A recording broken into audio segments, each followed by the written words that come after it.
Hello everyone, welcome to the another lecture of environmental studies. Our course code is 22447.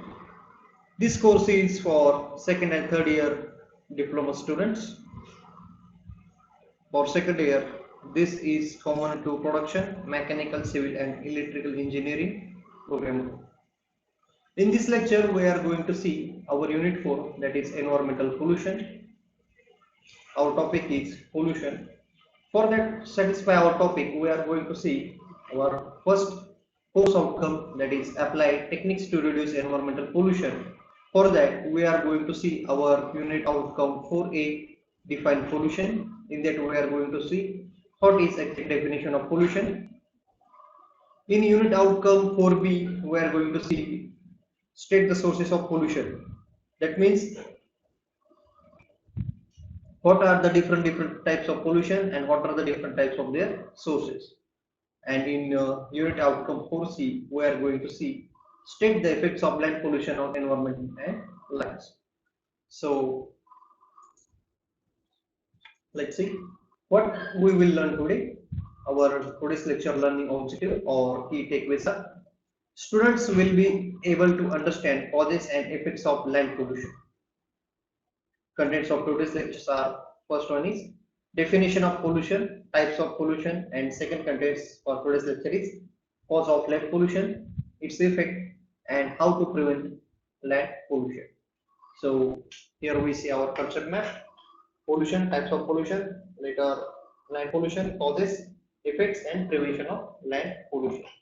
So let's start with the pollution. Pollution is the undesirable changes in environment due to contamination of harmful material that have adverse effect on living things and natural quality of environment. These harmful materials are called pollutants. And because of that pollution is happening. Pollution are of two types. First one is the natural. The natural pollution is caused and produced naturally and will not affect our environment because of its regeneration ability. For example, thunder, volcano eruption, forest fire, sandstorm, etc. And another type of pollution is man-made. The man-made pollution is being made by humans and have huge effect on our environment and public health. For example, automobiles, industrialization, sewage, solid waste, etc.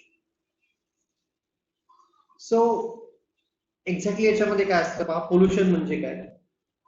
निसर्गामध्ये असे काही बदल होतात.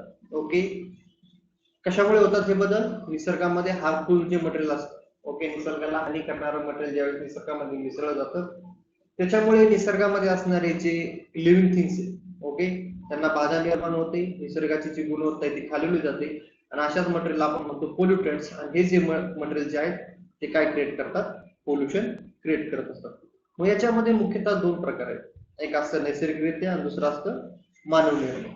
आता नैसर्गिकरित्यामध्ये काय होतं? एन्व्हायरमेंटला कुठलीही मोठ्या प्रमाणावर हानी होत नाही. का होत नाही? कारण की निसर्गाची कॅपॅबिलिटी रिजनरेशन, त्याची जी ॲबिलिटी असते रिजनरेशन, त्यामुळे निसर्गाला कोणताही मोठा धोका निर्माण होत नाही. आणि दुसरा याच्यामध्ये उदाहरण कुठले कुठले? थंडर असेल, व्हॉल्कॅनो इरप्शन असेल, फॉरेस्ट फायर असेल, सॅन्डस्टॉर्म असेल, ही याची काही उदाहरण. त्याच्यानंतर दुसरं असतं मॅनमेड. मॅनमेड मध्ये काय करतो? सध्या आपण पाहतो मोठ्या प्रमाणावरती ऑटोमोबाईल्स असेल, इंडस्ट्रियलायझेशन असेल, आपली सध्या लोकसंख्या वाढते, याच्यामुळे मोठ्या प्रमाणावरती प्रदूषण होत असतं आणि निसर्गावरती याचा मोठ्या प्रमाणावरती ताण येत असतो आणि त्याला आपण म्हणतो मॅनमेड पोल्युशन. मग आता याच्यामध्ये पाहूया कुठले कुठले टाइप्स आहेत पोल्युशनचे. तर टाइप्स आहेत पहिले पोल्युशनचे. पहिल्यांदा पहा, लँड पोल्युशन असतं, म्हणजे जमिनीचं होणारं pollution. Second one is water pollution, air pollution, noise pollution. Okay, and those are the main types of pollution.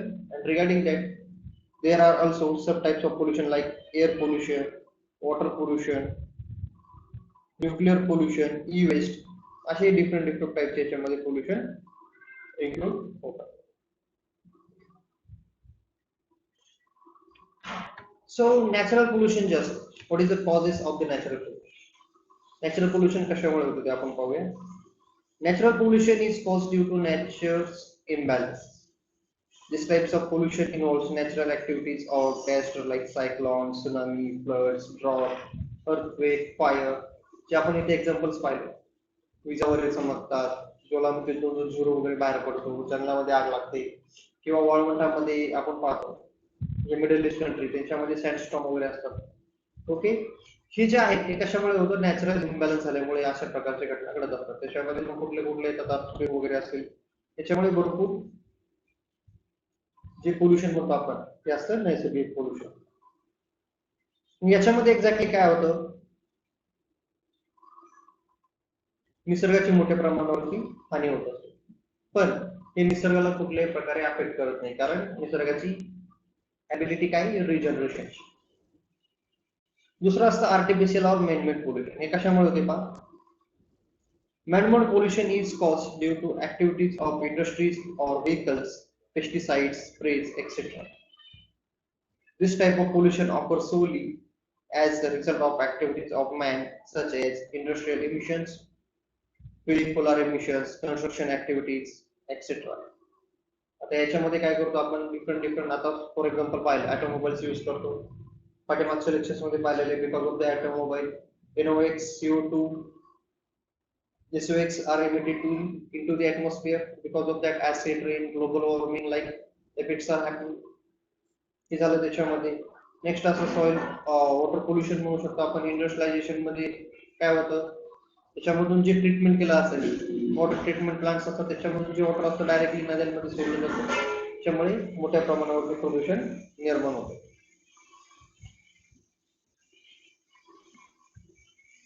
आता पुढची स्लाइड पाहूया आपण. लँड पोल्युशन म्हणजे काय ते आधी पाहूया. तर फिगर मध्ये तुम्ही पाहत असाल की व्हॉट एक्झॅक्टली लँड पोल्युशन आणि एक्झॅक्टली काय असतं. So let's see. The fertility and structure of land adversely altered due to contamination of undesirable materials is called as land pollution. Land pollution is the demolition of Earth's land surface, often caused by human activities and their misuse of land resources. It occurs when waste is not disposed properly. We can no more manufacture a soil. The soil is a resource for which there is no substitute. Soil is a thin layer of mixture of minerals, organic matters, inorganic materials, air and water. It is not possible to create soil artificially. Okay. आता हे land pollution कशामुळे असतं? What is the main cause of land pollution? त्याचं reason आहे contamination of अनडिझायरेबल materials. हे जे असतात different त्याच्यामध्ये प्लास्टिक असतील, टायर्स असतील, किंवा जे आपण अबायोटिक थिंग्स यूज करतो, जे आर्टिफिशियल मॅनमेड थिंग्स आहेत. ओके, ते आपण काय करतो? निसर्गामध्ये फेकून देतो डायरेक्टली. त्याच्यामुळे मोठ्या प्रमाणावरती काय होत असतं? जी जमीन आहे तिचं प्रदूषण होत असतं. जे सॉइल म्हणजे जी माती आहे तिचं पण मोठ्या प्रमाणावरती प्रदूषण होत असतं. आणि हे जे वेस्ट आहे हे काय होत असतं? निसर्गामध्ये डिस्पोज पण होत नसतं, म्हणजे त्याचं विघटन होत नसतं. आणि बिकॉज ऑफ दॅट सॉइलची जी फर्टिलिटी असेल, जी उत्पादन क्षमता असेल, ती काय होत असते? हळूहळू कमी होत जाते. ओके, आणि जी आपली सुपीक जमीन आहे ती नापीक जमीन व्हायला सुरुवात होते. हे एक रिझन झालं. दुसरं एक रिझन काय त्याच्या पाठीमागे? आपण काय करतो? Most of the time to get more profit, for to get a more profit we need to have a much more production. To get higher production we use fertilizers. Okay, excess use of fertilizers cause soil pollution. Because of that biotic things in the soil the life of the things which are in living in the soil like earthworm or other insect, they get vanished, and because of that soil pollution happens. We cannot manufacture soil. It is not possible to manufacture soil. Okay, this is the only resource which do not have any substitute. Okay, so that's why land pollution is very important. And how the soil is formed? The soil is formed by weathering process, and the organic matter is added by a climatic activities. There are lots of year. After a lots of year, these activities are going to happen, and it takes too many years to manufacture a soil. It is not possible to manufacture a soil artificially.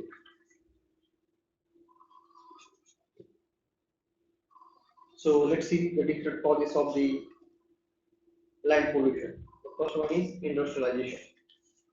Plastic factories, chemical plants, oil refineries, large animal farms, coal-fired power plants, metal production factories, and other industries all contribute to land pollution. आता हे जे जमिनीचं pollution म्हणतो त्याच्यामध्ये कुठले कुठले parameters येतात प्लास्टिकच्या ज्या फॅक्टरीज असतील because everyone know plastic is not disposed in the atmosphere. Its disposal is not possible by naturally. Another one is chemical plants. The byproduct of the chemical plants pollutes land. Oil refineries, large animal farms, coal-fired power plants, metal production factories.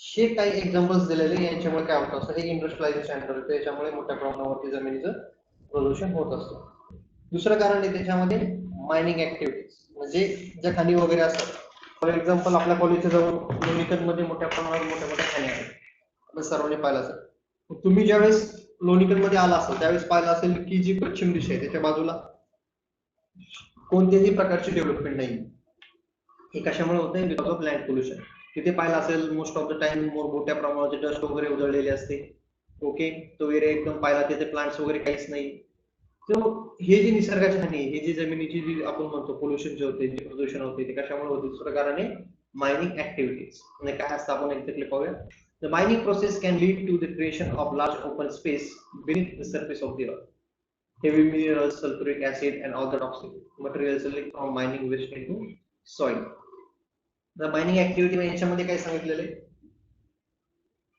जे मोठे मोठे open space असतात ज्या मोकळ्या जागा असतात त्याच्यामधून काय करतो आपल्याला काही मिनरल्स वगैरे पाहिजे असतील सल्फ्युरिक ऍसिड पाहिजे असतील किंवा टॉक्सिक मटेरियल वगैरे असेल किंवा आपण मायनिंग मधून वेगवेगळे मिनरल्स एक्स्ट्रॅक्ट करत असतो ठीक आहे काही काही मेटल एक्स्ट्रॅक्ट करत असतो मग त्या ठिकाणावर कधी कधी काय होतं सल्फ्युरिक ऍसिड असेल किंवा टॉक्सिक मटेरियल असेल हे ऍटमॉस्फिअरला लीक होतं त्याच्यामुळे सुद्धा मातीचं मोठ्या प्रमाणावरती प्रदूषण होतं ओके मग आता इथे आपण मग एक्झाम्पल पाहिलं we see the example of Lonikand area what's happen there because of there are too many mining crusher stones and because of that air pollution happens rapidly याच्यामुळे एक्झॅक्टली काय होते तिथला जो एरिया आहे ओके तिथे कुठल्याही प्रकारची डेव्हलपमेंट वगैरे होत नाही this is nothing but because of land pollution next cause is agriculture activities so let's see what's happen in the agriculture activities जशी जशी लोकसंख्या वाढत जाते ओके तशी तशी काय होणार आहे लोकांची डिमांड पण वाढत जाणार आहे त्यासाठी आपण काय करतो मग सांगितलं त्याच्यामध्ये आपण मोठ्या प्रमाणावरती फर्टिलायझर्स असतील पेस्टिसाइड्स असतील त्याचा वापर करतो त्याच्यामुळे सुद्धा मोठ्या प्रमाणावरती जमिनीचं प्रदूषण लँड पोल्युशन हे होत असतं याच्यामध्ये पहा due to population rise food is in higher demand so forest are chop down and turn into farmlands in addition herbicides pesticides artificial fertilizers synthetic manure are washed into the soil and pollute त्याच्यानंतरचा पुढचा point आहे sewage treatment त्याच्यामध्ये पाहू शकता तुम्ही आपले साधारणतः एक जवळचं एक्झाम्पल घ्यायचं झालं तर पुण्यामध्ये पाहता आपण मुळामुठा नदी आहे ठीक आहे त्या नदीवरती पाहिल्यावरती तुम्हाला समजून जाईल की एक्झॅक्टली जे पोल्युशन असतं ते किती मोठ्या प्रमाणावर असू शकतं याच्यामध्ये पहा what's exactly meaning of sewage treatment large amount of solid waste is left over once the sewage has been treated. The leftover material is sent to the landfill site, which end up in polluting the environment. त्याच्यामध्ये काय केलं जातं आता आपण नदी पाहतो मुळा मोठा नदी मोठ्या प्रमाणावर प्रदूषित झालेली त्याच्यामध्ये सॉलिड वेस्ट वगैरे टाकलेलं असतं लोक कपडे वगैरे जी गोष्ट टाकू शकतात ती गोष्ट लोक टाकून देतात त्याच्यामध्ये त्याला कुठेही लिमिट नाही हे कुठेतरी थांबवलं पाहिजे काय होतं ज्यावेळेस नदीच्या आपण काय करतो स्वच्छता करतो त्यावेळेस हा सगळा कचरा एखाद्या ठिकाणी जमिनीवरती घेऊन टाकला जातो ओके त्याला आपण म्हणतो सेवेज ट्रीटमेंट याच्यामुळे काय होतं मोठ्या प्रमाणावर लँड पोल्युशन होत असतं तुम्ही जर युरोप मधल्या नद्या पाहिल्या आणि त्यांचं जर comparison if you do comparison with Indian reverse then you will understand what is the exact quality of the water in the river. Next one is overcrowded landfills and construction activities. हे दोन महत्त्वाचे कारण आहेत त्याच्यामुळे काय होत असतं land pollution होत असतं आता पाहूया ओव्हरक्राउडेड लँडफिल्स म्हणजे काय household waste produces tons of garbage each year items that cannot be recycled become a part of landfills that destroy soil quality and cause of land pollution आता आपण म्हणतो घरामधून आपण जो गार्बेज वगैरे तयार होत असतो, आपण कुठलीही गोष्ट परचेस केली त्याच्याबरोबर प्लास्टिकच्या पाऊच असतील, त्याच्यानंतर वेगवेगळ्या आपल्याला कॅरी बॅग्स वगैरे असतात ते आपण घेऊन येत असतो. ओके, आणि काय होतं नंतर आपण काय करतो त्या कचरा पेटीमध्ये टाकून देतो. याच्यामुळे काय होतं मोठ्या प्रमाणावरती प्रदूषण होत असतं. तुम्ही पाहिलं असेल भरपूर ठिकाणी अशा कचऱ्याची ढीग वगैरे दिसतात. ओके, त्याच्यामुळे काय होत असतं सॉइलची जी क्वालिटी आहे क्वालिटी होत असते डिक्रीज, आणि त्याच्यामुळे होत असतं मोठ्या प्रमाणावरती land pollution. Another one is construction activity. Due to urbanization, large amount of construction activities are taking place, which has resulted in large waste articles like wood, metal, bricks, plastic, etc. आता construction ऍक्टिव्हिटीमुळे land pollution कसं होतं पहा. कन्स्ट्रक्शनला आपण ज्यावेळेस पाहतो त्यावेळेस तिथे मोठ्या प्रमाणावरती प्लायची, बांबूची गरज असते, त्यासाठी स्लॅब वगैरे टाकण्यासाठी.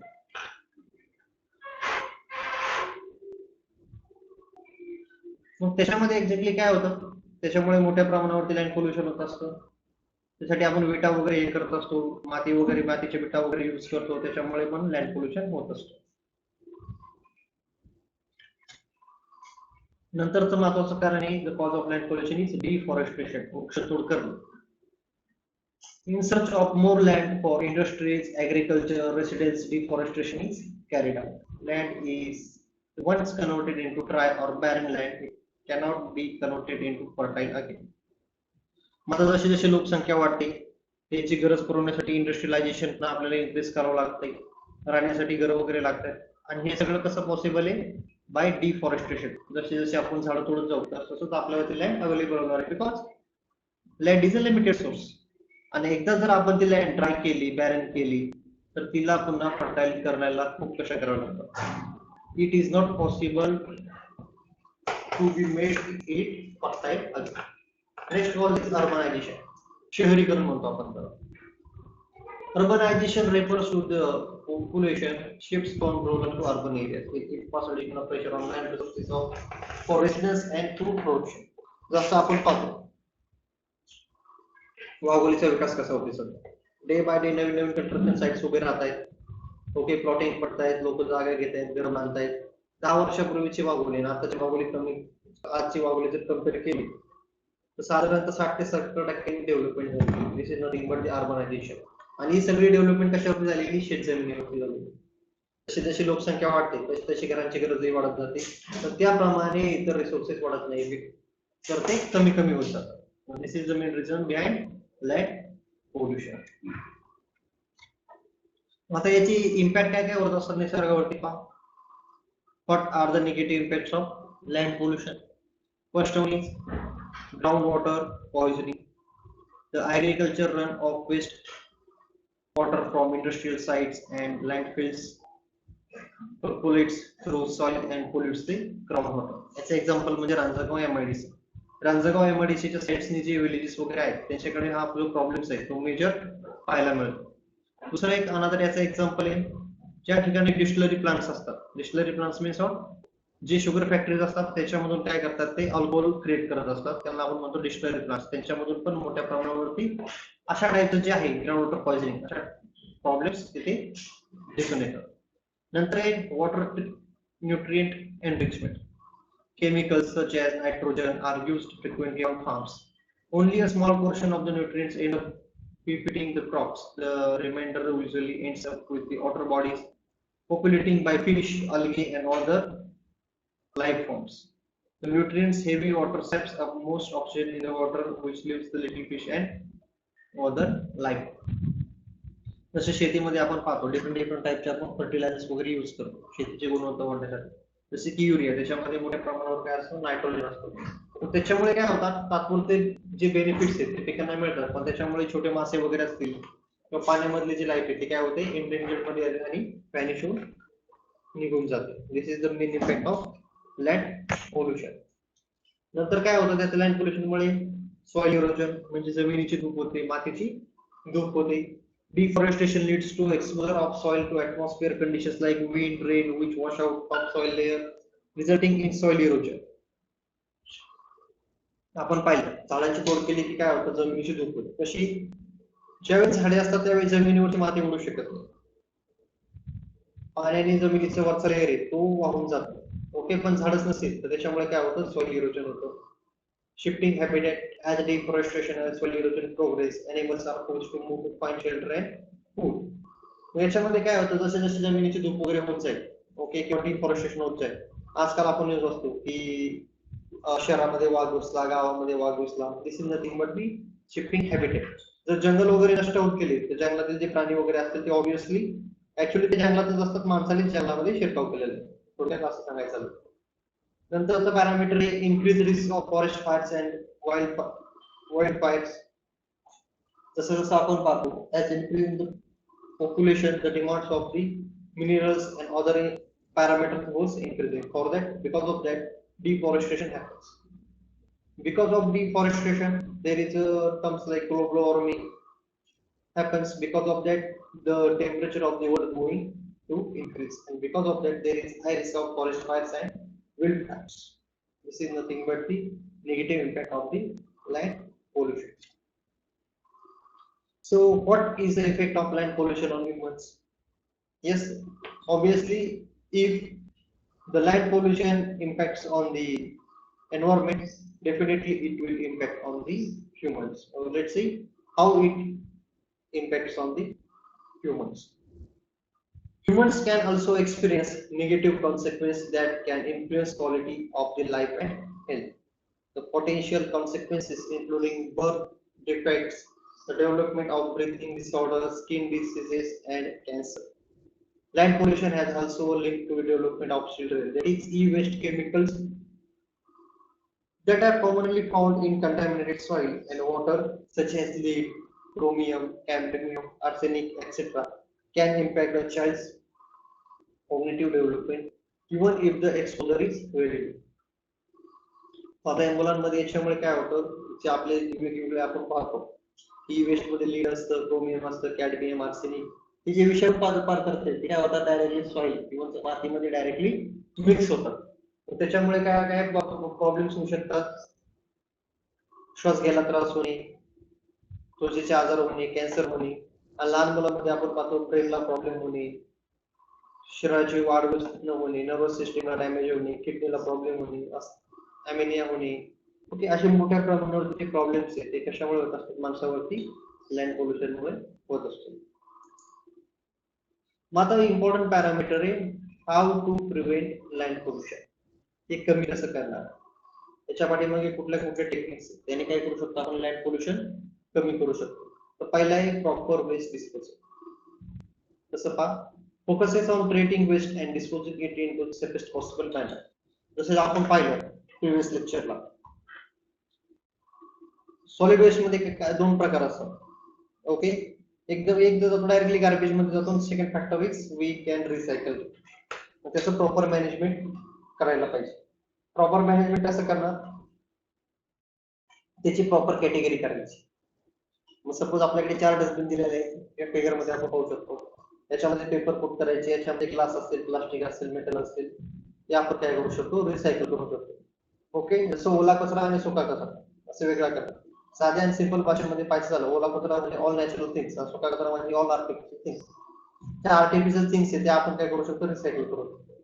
नॅचरल थिंग हे थोडंसं कठीण जातं रिसायकल करण्यासाठी. ओके, याचा आपण ऍज अ फर्टिलायझर म्हणून पण वापर करू शकतो. दुसरा आहे रिड्यूस. 4R आपण टेक्निक पाहिली होती फर्स्ट लेक्चर मध्ये, reduce, reuse, recycle and recover. याच्यामध्ये आपण पाहिलं होतं रिड्यूस करणे म्हणजे वापर कमी करणे, त्याचा पुन्हा वापर करणे.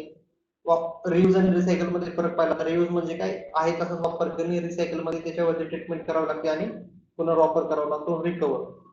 त्या आपण डिफरंट टेक्निक्स त्याच्यामध्ये पाहिलं होतं, त्याच्यापासून आपण काय करू शकतो, लँड पोल्युशन आपण डिक्रीज करू शकतो. दुसरा आहे बायोडिग्रेडेबल प्रोडक्ट्स. बायोडिग्रेडेबल म्हणजे निसर्गामध्ये इझिली डिकम्पोज होतील आणि ते निसर्गाला कुठल्याही प्रकारची हानी पोहोचवणार नाही. फॉर एक्झाम्पल, आपण जे बॅग वगैरे यूज करतो, ओके, तर त्या पॉलिथिनच्या वगैरे यूज करतात, त्या पेपर पासून बनवलेले असतात, ते आपण यूज करू शकतो. Next one is creating dumping ground away. जे आपण पाहतो की आपला जो कचरा वगैरे असतो, सॉलिड वेस्ट वगैरे असतो, ते एकदम फर्टाईल जमिनीवरती न करता ते कुठे करायचे, ज्या ठिकाणी बॅरेन जमीन असेल, ऑलरेडी बॅरेन असेल, त्या ठिकाणी शेतीसाठी वापर करता येणार नाही. अशा जमिनीमध्येच आपण काय करू शकतो, आपला जो डम्पिंग असेल, जे वेस्ट असेल ते आपण तिथे प्लेस करू शकतो. Next one is to organic garden. Organic gardening can reduce the use of pesticides and insecticides. Non-gardeners can help by buying organic foods. जे आपल्या घराच्या आसपास जी जागा असेल छोटीशी, त्याच्यामध्ये आपण काय करू शकतो, ऑर्गॅनिक गार्डन वगैरे तयार करू शकतो. मग त्याच्यामध्ये आपण पेस्टिसाइड्स वगैरे वापरण्याची गरज पडणार नाही. ओके, त्याच्यामुळे काय होणार, जे लँड पोल्युशन वगैरे हे काय होणार आहे, हळूहळू हळूहळू डिक्रीज होत जाणार आहे. So let's see the conclusion of today's lecture. The negative consequences of land pollution can be greatly reduced with the cooperation of everyone. The health and well-being of all can be protected by making a continuous efforts for a safer environment. To decrease land pollution, there must be a cooperation and contribution of each and every human being is required. Without that, it is not possible to prevent land pollution. And this is our duty. Okay, that's the conclusion of today's lecture. So let's take a summary. What we have studied. First one is definition of pollution and types of pollution. And another one is cause of land pollution, its effects, and different techniques or ways to prevent the land pollution. Here we stop. We will meet again in next lecture. Thank you.